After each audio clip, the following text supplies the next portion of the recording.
Good morning to everyone. It was an amazing session so far. And having Richard saying this is the best opportunity for 150 years for Northern Ireland, this is really what I take away from the start. A few words about our study. So it was called, the project we started was scoping study for the creation of a catapult focused on hydrogen in Northern Ireland. For those who don't know it, a catapult is a really highly advanced center to do innovation R&D, and it's a national asset. It has capabilities that has to be verified across the UK. We approached it since 2021, I think. We've spoken with Eddie for a year. We managed to get funding for that. And the consortium included Catalyst that focused on skills, and EY did the majority of the front work here. I would like to mention Mr. Mark Kearns. Specifically, he's here. He has done quite a lot of work on this to get it off the ground. And also two professors, Professor David Rooney and Professor Juliana Early from mechanical engineering and chemistry and chemical engineering helped a lot in this work. Okay, government policy. Eddie has done an amazing work here to give us a lot of stats about that, but these are the reports. There's quite a lot of material here. Please read some of that. Provides context, provides hooks for industry, for education, to somehow plan a future going forward. The one that has not been mentioned is the one in orange. This is coming from the catapults in the UK. They looked at a piece of hydrogen and they say, we have a role to play here. And if you read that, they really give you a very good steer as to how technology could be in the mix, driving us forward for the next 10, 15, 25 years. My own estimation is that hydrogen will have 25 years of amazing opportunities for R&D, and perhaps 25 years and beyond application and innovation. And we need to start today. I think I'm very excited of the side of innovation hitting physically the realization opportunity, so this is what excites me. And at the back end, this little report there is effectively a roadmap for investors into hydrogen area. In terms of funding, again, funding is really available. I hope the new Chancellor in the UK will not put the brakes on everything, but this is an area, there is a lot of funding that's already been committed for this type of work, and hopefully all this will remain, and we'll hope to see additional funding coming through. What encourages me is that this strategy, the net zero strategy of the UK, physically singles out Northern Ireland as a potential leader in hydrogen economy. That is quite significant. And the reason and the enabler why makes us able to say, actually, we could lead the pack is the green hydrogen. So this is what physically we can offer to the rest of the UK. Okay, the world is a very big place. There is a lot of big players, United States of America, Germany, Japan, China. They're all in the mix. We know the size of Northern Ireland, the size of the economy, the size of capability we have. How can we compete, is my question. Where is the USP? Where can we start from? So I looked at, in preparation for this talk, I looked at recent reports coming out of well-established players like McKinsey, and the market is very big, potentially 1.3 trillion estimated, in the mix from e-fuels, electrification and hydrogen, going forward all the way up to 2030. Our study focused on 2030, not beyond that. In order to be able to get technology development in terms of from R&D into industrialization beyond 2030 is very difficult to predict. This is the big number I would like to focus on. McKinsey estimate that there will be 500 billion investment into hydrogen-related infrastructure. How much of that will go into the UK? How much of this will go to Northern Ireland?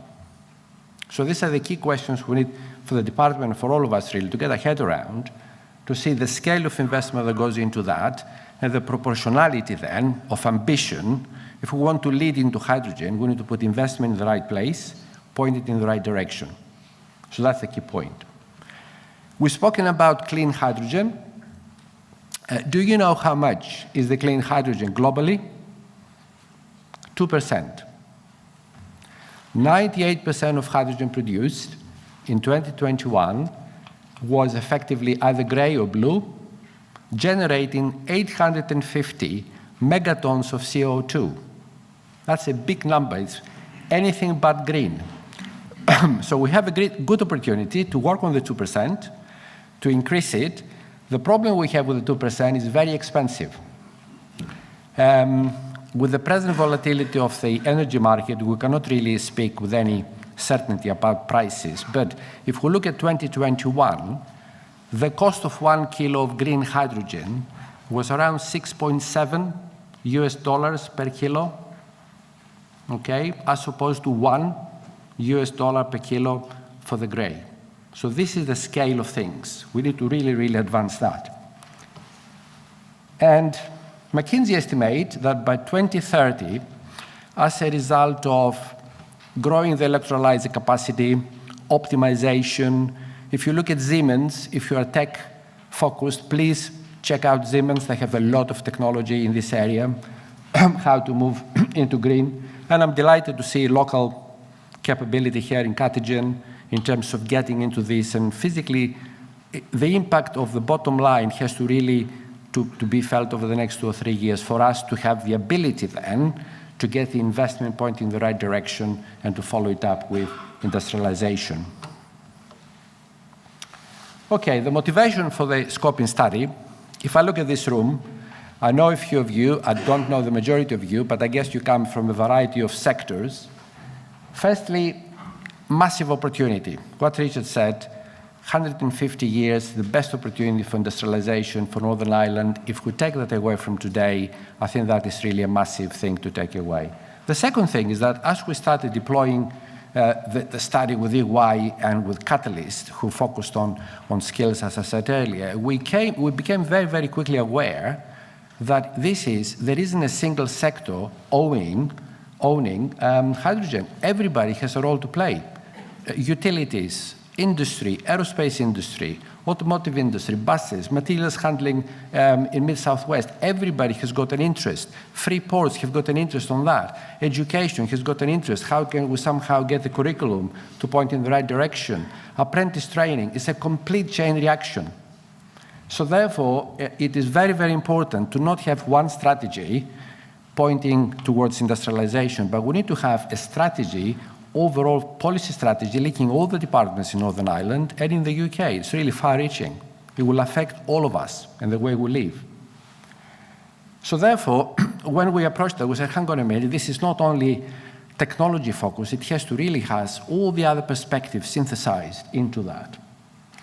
And the third thing is that we're not alone in identifying the opportunity.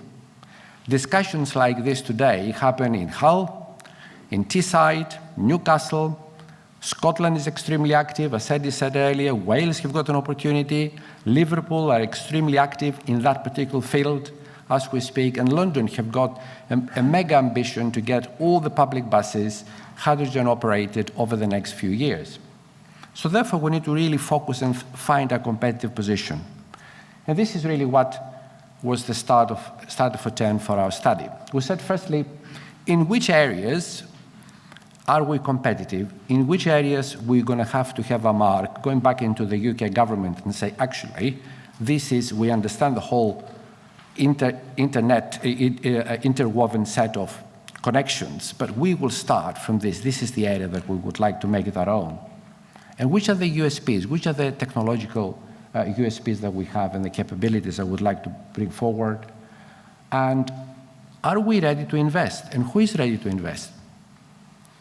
I'm delighted to say that with the work mainly done by Peter and EY, we identified quite a lot of investment opportunity and investment readiness.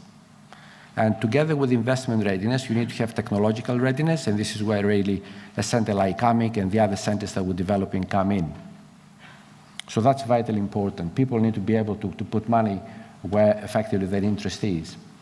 And the key area is how quickly then, if we invest in different areas, as the UK has done in the past a number of times, somebody else, another nation, another enterprise, makes money out of investment, out of innovation that came out of the UK and out of Northern Ireland. That need to stop. If we innovate in something, and if we have good promise from research into innovation, we need to make money out of that. The economy needs to grow. We need to create local value adding. We need to have local supply chains, and we need to back it up with the skills to make sure that it's rooted here in Northern Ireland. And in order to root something, you need to really have the complete holistic net of things to make sure that it's physically embedded into the ecosystem. How can we leverage capabilities from the 1.5 billion of investment that has come through the City deal operations across the Northern Ireland? We have growth deals and City deals, and this is how we started the discussion with Eddie almost 2 years ago. He came to us and he said, you've got all this potential funding, you're going to get this capability, how can you impact my life? I'm head of energy and hydrogen, how can you make a difference for us? And the discussion, I think, brought us to the scoping study. So that's vitally important to do. And finally, the skills and the training. Absolutely vital. In order for that to have any sustainability, unless you can find people who are skilled, who are ready to physically support what you have created as a university, as a research center, as an enterprise, you cannot really make it stick. I will stop my introduction with this slide to give you what it is that we have delivered, and I therefore create the platform for Peter to give you the detail. We had 3 outputs. The first one, via a number of means, survey and so on, we created what we call a community of practice. We identified who is interested in hydrogen, the various aspects of hydrogen, what is their interest, and how they can somehow would like to continue in this journey, because it's a journey that will take up to 25 years, as I said earlier. And there is 5 segments in this community of practice that Peter will identify later on.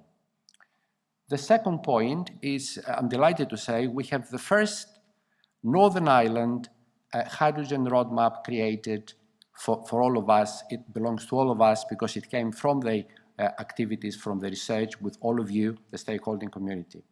So I'm really, really pleased that we have all the capabilities, all the wish list, all the priorities for investment and R&D on one page, from the period from now to 2025, and then from 25 to 2030, across 8 pillars.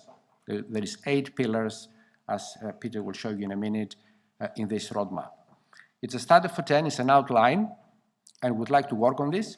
And this is not the start, this is the beginning of a journey. So we'd like, together with Eddie and Rob, to really catalyze that thing and move it forward over a number of years going forward. And the third thing is we did an outline evaluation of how we could create capability and solidify capability focused on hydrogen, and what models have we got for that.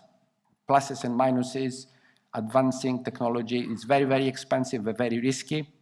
So Peter has done, and EY, an amazing work in somehow getting through all the options and identifying what perhaps may be a winning for Northern Ireland, a good combination of options going forward. All of that is recommendation, it's an outline report, and it will go to the department for evaluation, and hopefully we'll have opportunities like this to debate the next steps, because this is where it's getting interesting now. We've done the preliminaries, now we need to get to the next steps and advance from here. So that's all I had for you. Thank you very much for listening.